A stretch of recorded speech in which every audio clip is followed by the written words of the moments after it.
여러분, 과거에 매이지 말자라는 시리즈로 말씀을 듣고 있습니다. 여러분, 우리 중에 상처와 아픔이 없는 사람이 있겠습니까? 아무도 없습니다. 아마 거의 다 상처, 아픔 딱 그 이야기만 떠올리면 그 사람이 생각나고 그 일이 생각나는 거예요. 아마 상처와 아픔에 관한 주제를 가지고 이야기를 나누면 밤새서 이야기를 나눠도 부족할 것입니다. 우리는 다 부족하기 때문에 때로는 상처를 주기도 하고 상처를 받기도 하고 그렇게 살아가는 것입니다. 문제는 그 한 번의 상처, 아픔이 평생의 가슴에 트라우마로 남아서 우리 인생 가운데 수많은 행복과 즐거운 좋은 일이 있음에도 불구하고 그 한 번의 상처가 그 모든 걸 집어삼켜버린다는 거예요. 그래서 그 상처로 인하여 발목에 잡혀서 복된 인생으로 살아가지 못하고 일어나지도 못하고 주저앉아서 늘 부정적으로 불행한 인생으로 살아갈 수 있다는 것입니다. 그래서 상처를 받을 수밖에 없는 인생이고 줄 수도 있겠지만은 그러나 그에 매이지 말고 어쨌든 이 부분을 주님 말씀 안에서 해결하여서 믿음의 사람으로 살아가자는 것이죠. 지금까지 우리는 가해자라고 할 수 있는 사도 바울과 모세를 살펴보았습니다. 사도 바울은 회심하기 전 사도 바울은 하나님의 원수였습니다. 그리스도인을 핍박하고 스데반 죽이려는 데 앞장섰습니다. 가해자인 것이죠. 모세는 어떻습니까? 어려운 영웅 행세를 하려다가 애굽 사람을 쳐 죽였어요. 시체를 유기했습니다. 살인자이며 가해자입니다. 사도 바울과 모세는 둘 다 가해자로서 하나님의 심판과 징벌을 받아야 합니다. 하지만 하나님의 전적인 은혜와 섭리 가운데 사도로서 출애굽의 지도자로 쓰임받았습니다. 그렇다고 제가 이 사도 바울이 예수 믿기 전에 지었던 죄, 모세가 사람을 죽인 죄가 정당하다고 말씀드리는 것은 아닙니다. 그런 사람에도 불구하고 하나님의 주권적인 은혜와 섭리 가운데 쓰임받았다는 거예요. 사도 바울이 선교 복음을 전하면서 고난을 받은 시기도 있었고요. 모세가 40년 광야 생활을 했습니다. 연단의 과정이고 또한 한편으로 그 부분에 대한 징벌의 과정이라도 할 수 있는 것이죠. 한평생 후회하며 살아갈 수밖에 없는 인생, 가해자라는 과거에 매여서 절망할 수밖에 없는 인생이지만 하나님 은혜로 쓰임받는다는 것입니다. 그래서 우리 중에 혹시 나는 이런 큰 죄를 지었다 이런 마음을 가지고 계신 분이 있다면 그 부분도 주님 안에서 해결받고 얼마든지 주님 안에 쓰임받을 수 있다는 것을 믿으시길 바랍니다. 하지만 오늘 살펴볼 요셉은 철저하게 피해자입니다. 아버지 야곱의 사랑을 독차지했던 요셉은 채색옷을 입고 행복한 어린 시절을 보냈습니다. 철부지죠. 어린아이입니다. 그냥 아버지 사랑에 독차지하고 좋았던 것이죠. 그런데 여러분, 불행은요 한순간에 찾아옵니다. 불행은요 인기척 노크를 하지 않습니다. 우리에게 어떤 사인을 주지 않아요. 생각지도 않았던 시간에 생각지도 않았던 장소에 불현듯 찾아옵니다. 마음의 준비도 되지 않은데 찾아올 때가 많아요. 여러분, 사고가 미리 다 알고 일어납니까? 그럼 사고가 아니죠. 우리가 알 수 없는 사이에 사고가 일어납니다. 그런데 요셉은요 그 한 번의 불행이 계속해서 연결됩니다. 요셉이 당한 불행은 그의 인생을 절망의 구렁텅이로 몰아넣었습니다. 그런데 그는요 불행의 과거에 매이지 않고 온 세상을 살리는 믿음의 사람이 되었습니다. 우리가 요셉의 이야기를 너무 많이 들었기 때문에 그냥 머릿속에 요셉은 딱 떠오르지만요 한번 그 인생의 삶으로 한번 돌아와 보자는 거예요. 우리가 그의 인생이었다면 정말 그렇게 할 수 있을까? 그리고 내가 당하고 있는 고난과 아픔과 상처를 요셉과 비교해 보자는 것입니다. 그래서 저는 오늘 요셉의 이야기를 통해 한 번 더 살펴보면서 불행한 과거를 어떻게 믿음으로 극복할 수 있을까? 요셉은 그 불행한 상황 가운데 어떤 믿음의 관점을 가지고 이겨냈을까? 한번 살펴보자는 것입니다. 여러분, 요셉은요 3번의 배신을 당했습니다. 저는 요셉이 당한 고난을 배신이라는 키워드로 정했습니다. 첫 번째는 혈육의 배신입니다. 형들이 자기를 미워하는 줄 알았지만 이렇게 죽일 만큼 미워하는 줄 몰랐어요. 자기에 대한 미움으로 형들이 똘똘 뭉쳤습니다. 여러분 아시다시피 요셉의 형제들은 어머니가 다 달라요. 4명의 어머니 속에서 자녀가 자라났습니다. 자기들끼리 보이지 않는 시기와 질투가 얼마나 많겠습니까? 엄마들 사이에 시기 질투가 많은데 자녀들이 그렇지 않을까요? 여러분 자녀들 사이에 결코 좋아질 수가 없습니다. 그런데 요셉을 죽이는 일에 똘똘 뭉쳤습니다. 여러분 잘 기억하십시오. 사람들은요 선한 일에 잘 뭉치지는 않는데 악한 일에는 마음이 잘 모아져요. 참 희한하죠. 남 잘한 일, 칭찬한 일에는 마음을 모아지지 않는데요, 남 험담 많은 일에는 잘 모아집니다. 마음이 딱 모아져요. 한 사람을 딱 정해놓으면요 그 사람의 잘못된 부분 탈탈 틉니다. 여러분 틀어서 안 나오는 문제가 있습니까? 참 희한해요. 형제들이 똘똘 뭉쳤습니다. 요셉을 죽이자는 의견에 이견이 없습니다. 그만큼 요셉을 미워했던 것이죠. 여러분 요셉이 구덩이에 던져졌을 때 형제들은 뭐 했습니까? 바베큐 파티를 하고 있어요. 동생은 죽을 위험에 얼마나 울었을까요? 형제들은 길을 딱 막고 밥을 먹고 있습니다. 사람이요 미움에 사로잡히면요 남이 죽든 살든 상관하지 않습니다. 인간이 무서워요. 달려갈 때 얼마나 용서해달라 했을까요? 형님 한 분만 용서해 주십시오라고 하지 않았을까요? 냉정하게 거절합니다. 여러분 그래도 형제인데 믿었던 사람에게 거절당하고 배신당하는 아픔만큼 큰 것도 없어요. 평생의 상처로 남습니다. 둘째는 신뢰의 배신입니다. 그렇게 애굽의 노예가 된 요셉은 바로의 신하 친위대장 보디발의 손에 팔렸습니다. 비록 노예였지만 성실하게 생활했습니다. 요셉은요 노예에게 된 자신의 신세를 한탄하지 않았어요. 내가 왜 이럴까 하고 구석에 처박혀 있지 않았습니다. 현실을 받아들이고 최선을 다한 것이죠. 그 덕분으로 보디발의 눈에 들었습니다. 이 아이는 뭔가 다르다. 가정 총무가 되었습니다. 노예였지만 어느 정도 성공한 인생입니다. 근데 또 불행이 찾아옵니다. 너무 잘생겼는지 너무 멋있는지 모르지만 보디발의 아내가 유혹합니다. 하나님께 득죄할 수 없다는 믿음으로 거부하고 도망쳤는데 그가 간 곳은 감옥입니다. 성실하게 신실하게 일한 대가 믿음을 지킨 결과는 처참합니다. 자신을 믿어주지 않는 주인인 보디발에게도 서운하겠지만 하나님에 대한 믿음을 지켰음에도 불구하고 도와주지 않는 하나님에 대해 섭섭할 수 있습니다. 여러분 얼마나 많은 그리스도인들이 이런 일을 만나면 믿음의 자리를 떠난지 몰라요. 그럴 수 있잖아요. 아니 하나님이 살아계신다면 이럴 수가 있어. 내가 하나님을 위해서 그랬는데 왜 그러냐는 것이죠. 세 번째는요 은혜의 배신입니다. 요셉은 감옥에 갇혔지만 절망하지 않았습니다. 감옥에서 떡 맡은 관원장과 술 맡은 관원장의 꿈을 해석해 주었고 결국 술 맡은 관원장은 풀려납니다. 요셉은요 술 맡은 관원장에게 당신이 풀려나면 이 집에서 나를 건져주세요라고 부탁합니다. 아마 요셉은 술 맡은 관원장이 복직되자 말자 얼마 있지 않으면 풀려날 것이라고 생각했습니다. 여러분 기대가 크면 실망도 큽니다. 얼마나 기대했을까요? 술 맡은 관원장이 나오면서 뭐라 했겠습니까? 요셉 내 눈 봐. 내 너 잊지 않을 거야. 분명히 그렇게 했을 거예요. 요셉도 제발 나를 기억해 주세요. 근데 성경은 이렇게 기록되어 있어요. 창세기 40장 23절 같이 읽겠습니다. 술 맡은 관원장이 요셉을 기억하지 못하고 그를 잊었더라. 기억하지 못하고 잊었더라. 반복으로 설명하고 있습니다. 여기 기억하지 못하다라고 번역된 히브리의 뜻은 잠시 깜빡했다는 뜻이 아닙니다. 완전히 잊어버린, 내가 보상을 해줘야 되는데 그것을 잊어버린 것입니다. 지금 흥미로운 것은 기억하다는 이 단어를 요셉이 먼저 사용했어요. 그러니까 술 맡은 관원장이 내가 너 기억할 게 아니에요. 요셉이 먼저 나를 기억해달라고 이야기했어요. 창세기 40장 14절 말씀을 같이 읽겠습니다.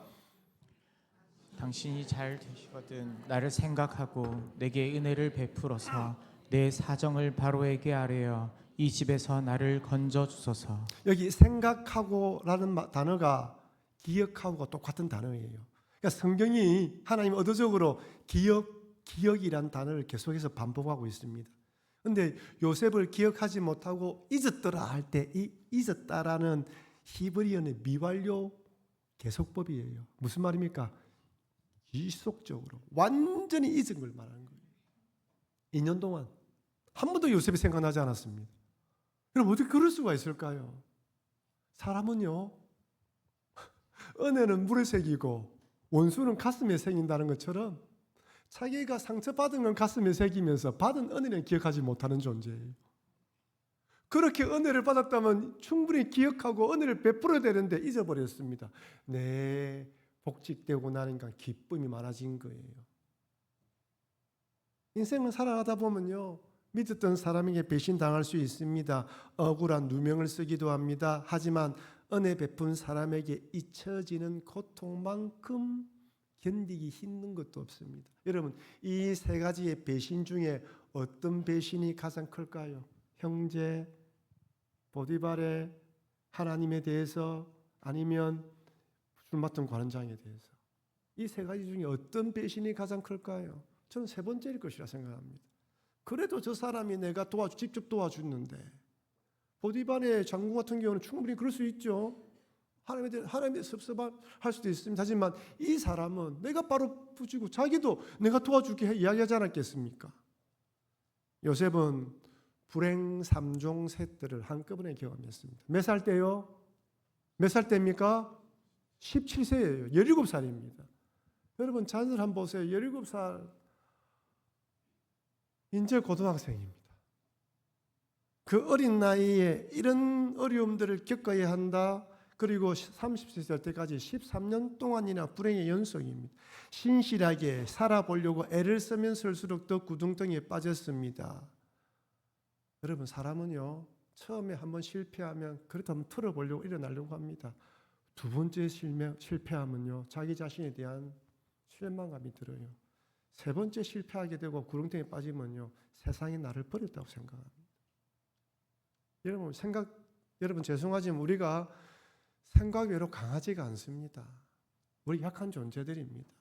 요셉이다, 성경 이야기다 하지만 여러분이 요셉이라면 어떻겠습니까? 여러분 견딜 수 없을 것입니다. 그렇다면 이제 이런 불행의 현장들을 만났을 때 어떤 믿음을 가져야 하냐는 거예요. 요셉은 도대체 어떤 믿음으로 이렇게 이겨내냐는 것이죠. 세상에 대한 실망, 하나님에 대한 원망으로 집으로 숨어들어야 될까요? 아이고, 막 실패했으니까 세상에 숨자. 그냥 막 히코코모리가 되어 세상의 등을 지고 자포자기한 채로 살아가야 할까요? 아닙니다. 오늘 본문은 성경은 요셉 이야기를 통하여 우리에게 두 가지 도전을 주십니다. 첫 번째는 한번 따라합시다. 하나님은 여전히 역사하십니다. 한번 따라합시다. 하나님은 여전히 그 자리에 계십니다. 여러분 힘들고 어려워도 하나님 그 자리에 계십니다. 창세기 39장 2절과 39장 21절에는 우리에게 이렇게 말합니다. 우리 창세기 39장 2절 말씀을 같이 읽겠습니다. 여호와께서 요셉과 함께 하심으로 그가 형통한 자가 되어 그의 주인 애굽 사람의 집에 있으니. 자, 그다음에 39장 21절입니다. 여호와께서 요셉과 함께 하시고 그에게 인자를 더하사 간수장에게 은혜를 받게 하시매. 저는 처음에 성경을 읽을 때 39장 2절과 39장 21절이 이해가 안 되었습니다. 형통한 자라는 말도가 이해가 안 되고 여호와께서 요셉과 함께 하셨다는 말도 이해가 안 됐습니다. 하나님께 함께 하셨다면 억울함을 풀어주고 현재의 상황에서 해결해 줘야 되는데 하나님은 그렇게 하지 않아요. 형통하다면 잘 되는 것이라 생각하는데 그렇지가 않아요. 근데 이 성경은 이 구절은 우리에게 생각을 바꾸게 만듭니다. 형통은 성공하고 좋은 것만 형통이 아니라 불행 가운데서도 하나님이 함께 하신다는 믿음을 가지는 것이 형통이라고 말씀하십니다. 우리는 좋은 것만, 잘 되는 것만 형통이라 생각 아니에요. 어려운 가운데서도 주님이 나와 함께 하시는구나. 여러분 참 희한하게요. 형통하고 좋을 때, 잘 나갈 때는요, 하나님에 대한 은혜에 감사하지만 뭔가 모르게 하나님에 대해서 이게 좀 떨어져 있어요. 마치 내가 잘난 것처럼 생각하고요. 근데 어려우면 어떻습니까? 눈물 뿌리고 기도할 때 나도 모르게 하나님이 가까이 느껴지기도 합니다. 하나님은요, 요셉이 아이고 나는 하나님 없습니다, 하나님 싫습니다, 하나님 없습니다 하고 숨어있는 요셉을 끝까지 잡아당겨서 그 손을 잡은 것이 아닙니다. 요셉은요, 그럼에도 불구하고 하나님은 계신다는 믿음으로 하나님의 손을 잡은 거예요. 우리는 그것을 믿음이라고 말합니다. 여러분, 하나님께서 고난과 역경을 허락하셨다고 우리와 함께 하지 않는 것이 아닙니다. 역경과 고난이 있다고 하나님이 계시지 않는 것이 아닙니다. 오늘 교회 오실 때 하늘 한번 보셨습니까? 날씨가 맑았죠. 파란 하늘이 보이죠. 여러분, 며칠 전에 비가 올 때 파란 하늘이 보였습니까? 안 보였어요. 먹구름 끼었다고 파란 하늘이 없다고 말하는 사람 아무도 없습니다. 불행과 고난의 먹구름이 온다고 하나님이 없다고 말하면 안 됩니다. 왜 하나님께서 팔려가게 만들어 주셨을까? 왜 배신당하게 만들었을까? 이유는 알 수 없습니다. 하지만 그런 상황 가운데 하나님이 함께 하신다는 믿음으로 주님을 바라봐야 됩니다.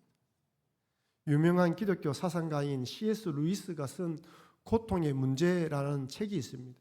그 책 2장에 왜 전능하신 하나님이 당신의 피조물이 엄청난 고난과 고통을 당할 때 간섭해 주시지 않는가? 쉽게 말하면 왜 침묵하시냐는 거예요. 그런데 그의 대답이 이렇습니다. 한번 잘 보십시오. 하나님은 피조물이 자신들의 선택과 자연적 법칙에 의하여 당하는 고난을 해결하기 위하여 마음대로 간섭하지 않는다.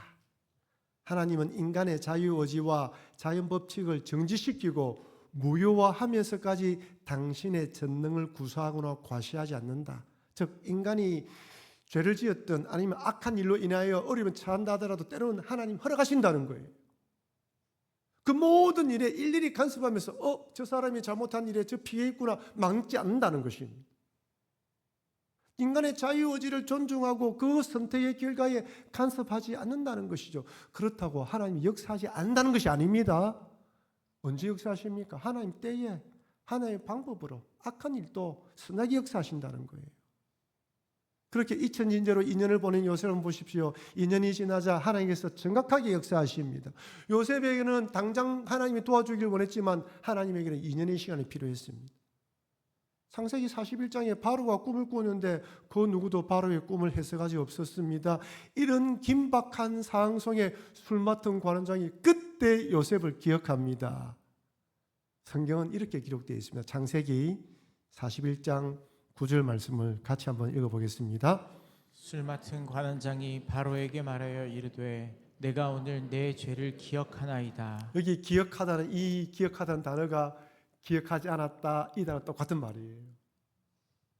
기억하게 하시는 분도 누구다? 하나님입니다. 우리의 모든 사고와 생각들과 일들 속에서 악한 일들을 할 때는 내버려 두시는 것 같지만은 역사해야 될 때는 반드시 역사하시는 거예요. 언제? 하나님의 때에. 잊혀짐의 인연의 과정 또한 연단의 과정이었습니다. 여러분 한번 따라합시다. 하나님의 침묵에는 뜻이 있습니다. 요셉은 감옥에서 구원하여 집으로 돌아가는 것이 소원이에요. 요셉의 소원이 뭐라고요? 집으로 돌아가는 것. 억울한 누명을 벗는 거예요. 하나님의 뜻은 무엇입니까? 총리로 세우는 것입니다. 애국의 총리가 되도록 연단하신 것이죠. 비록 인간들의 악함으로 요셉이 고통을 당했지만 하나님은 이런 악함을 통해서라도 하나님의 뜻을 이루어 가십니다. 그러니 어떠한 상황 속에서도 하나님이 나와 함께 하시고 역사하신다는 것을 잊지 마시길 바랍니다. 두 번째로 하나님의 선한 뜻이 있음을 반드시 믿어야 합니다. 오늘 읽었던 본문에 요셉이 우리에게 이렇게 이야기를 하죠. 형들이 찾아와서 혹시나 요셉이 변심하여 또 괴롭힐까 싶어서 아버지 이야기를 꺼냈을 때 요셉이 이렇게 이야기합니다. 창세기 50장 20절 말씀 우리 같이 한번 읽어보겠습니다. 당신들은 나를 해하려 하였으나 하나님은 그것을 선으로 바꾸사 오늘과 같이 많은 백성의 생명을 구원하게 하시려 하셨나니. 할렐루야. 요셉의 고백입니다. 단순한 용서의 고백이 아니라 신앙 고백입니다. 하나님의 주권을 인정했기에 용서가 가능했습니다. 신앙의 관점에서 불행을 들여다보았기에 품을 수 있는 마음이 생긴 거예요. 여러분, 은혜가 없으면 용서할 수 없습니다. 아무리 용서하라 해도 은혜가 없으면 용서할 수 없어요. 내 마음이 은혜로 촉촉해야지 품을 수 있는 사람이 됩니다. 그렇지 않으면 자꾸 변명하고요. 용서할 수 없는 이야기들, 생각들만 자꾸 품게 되어 있습니다. 그렇다면 여러분, 요셉은 언제부터 이런 하나님의 뜻을 발견했을까요? 총리가 되고 난 뒤였을까요? 아니면 아버지 야곱이 죽고 난 뒤에 형들이 찾아왔을 때 이 생각이 떠올랐을까요? 우리는 언제인지 알 수는 없어요. 하지만 중요한 건 요셉이 이런 믿음을 가졌다는 것이 중요합니다. 오늘 살아간 우리들도 불행 가운데서 이 믿음을 잃지 말라는 것이죠. 하나님이 그 일을 통하여 어떻게 역사할지 아무도 모른다는 것입니다. 이 말씀은 신약 성경에서도 또다시 등장합니다. 로마서 8장 28절, 너무나 잘 아는 말씀이죠. 같이 읽겠습니다. 우리가 알거니와 하나님을 사랑하는 자 곧 그의 뜻대로 부르심을 입은 자들에게는 모든 것이 합력하여 선을 이루느니라. 여기 선을 이룬다는 이 선이 히브리에 있는 그 선과 같은 맥락이에요. 여기 선은 하나님 뜻 안에서 온전한 뜻이 이루어지는 걸 말합니다. 이런 믿음이 있을 때 침묵하신 하나님, 숨어 계시는 하나님, 고개를 돌리시는 하나님처럼 보인다 할지라도 하나님의 역사하심을 믿을 수 있습니다. 여러분, 고난과 고통은 절대로 좋은 일이 아닙니다. 괴롭고 힘든 일입니다. 어떤 사람은 고난과 고통의 과정을 통과하면서 신앙을 잃어버리고 비판적이고 비난하는 사람이 되기도 합니다. 교회를 떠나기도 합니다. 또 어떤 사람은 반복되는 불행 가운데서도 하나님을 더 의지하는 믿음의 사람이 됩니다. 고난과 불행을 통과하면서 우리의 신앙의 본 모습이, 우리의 신앙의 전략이 드러납니다. 세 아들을 둔 어머니가 있었습니다. 큰아들이 전쟁이 일어나서 전쟁에 참전했다가 전사를 했어요. 둘째 아들은 큰 사고를 당하여서 갑자기 또 잃게 되었습니다. 마지막 남은 셋째 아들도 질병에 걸려서 일당을 떠났습니다. 그럼에도 불구하고 그 어머니 여전히 믿음을 잃지 않고 신실하게 교회를 출석하고 예배를 드렸습니다. 그러자 그 옆에서 그 어머니 사정을 지켜본 믿지 않는 사람이 말하기를, 아니 하나님 믿는다고 하면 하나님께서 자식을 지켜주어야 하고 잘 돼야 되는데 어떻게 그렇게 세 명의 자식을 데려간단 말입니까? 그런 하나님을 어떻게 믿을 수 있겠습니까? 과연 하나님 살아계십니까? 하고 묻더랍니다. 그래서 그 어머니가 내가 그 하나님을 믿었기에 지금 이렇게 살아갈 수 있습니다. 하나님 믿지 않았다면 내가 어떻게 살아갈 수 있겠습니까? 무슨 말입니까? 왜 그런지는 알지 못하오나 그러나 하나님 여전히 나와 함께 하시고 뜻을 협력하여 선을 이루실 것을 하나님을 믿기에 나는 그 하나님을 의지합니다. 그 하나님을 바라보고 기도하고 있습니다. 라고 대답한 것입니다. 요셉은 이런 믿음으로 무장해서 결국 고난을 극복하고 결국 원수와 같던 형들을 품는 사람이 됩니다. 사실 요셉의 이야기의 최고의 결정판은 이 부분입니다. 어떤 사람은요, 요셉이 애굽의 총리가 되어서 고난 기근 가운데 사람을 구원했다는 것이 아니라 이런 믿음의 사람이 되라는 것이죠. 품는 사람이 되라는 것이죠. 넓은 마음을 가지는 사람이 되라는 것이죠. 창세기 50장 21절 말씀 같이 읽겠습니다. 당신들은 두려워하지 마소서. 내가 당신들과 당신들의 자녀를 기르리이다 하고 그들을 간곡한 말로 위로하였더라. 형들은 요셉의 변심할까 두려웠습니다. 아버지 야곱이 죽고 난 뒤에 갑자기 탁 돌이켜서 복수하려고 하는 것은 아닐까? 하지만 요셉은 형들과 형들의 자녀까지 자신이 양육하겠다고 선언합니다. 원수 같은 형들을 선으로 품었습니다. 참 믿음의 사람이죠. 하나님의 뜻, 믿음으로 모든 것을 해석했기에 눈에는 눈, 이에는 이로 갚지 않고 선으로 갚았습니다. 요셉은 불행한 가의에 매여서 자신을 이렇게 만든 사람들의 명단을 가슴에 새기지 않았습니다. 노예로 팔아버린 형들, 억울하게 누명을 씌운 보디발의 아내, 2년이나 자신을 잊어버린 술 맡은 관원장에게 복수하지 않았습니다. 요셉은 이들도 자신을 연단하는 하나님의 도구로 생각했습니다. 믿음으로 재해석하고 신앙의 열쇠로 고난의 문을 열자 원수 같았던 그들도 하나님 도구로 보였습니다. 요셉은 정말 불행한 시절을 보냈습니다. 하지만 믿음의 관점, 신앙의 관점에서 불행한 과거에 매이지 않고 용서하며 손으로 갚아주는 믿음의 사람이 되었습니다. 사랑하는 성도 여러분, 인생을 살아가다 보면 수많은 상처와 아픔을 경험할 수 있습니다. 본의 아니게 남에게 피해를 줘서 상처를 입힐 수 있습니다. 때론 피해자가 되기도 합니다. 또한 가해자가 될 수도 있습니다. 하지만 중요한 것은 이런 과거에 매이지 말라는 것입니다. 아무리 요새 같은 불행한 일을 만난다 할지라도 하나님 함께 하신다, 합력하여 선을 이루어주신다라는 믿음을 가지시길 바랍니다. 그럴 때 불행의 쇠사슬에 매여서 불행한 인생으로 사는 것이 아니라 원수 같은 자도 품을 수 있는 넓은 사람이 됩니다. 그러니 이런 믿음으로 과거를 극복하여 많은 사람들을 품고 살리는 복된 인생이 되시기를 주의 이름으로 축원합니다.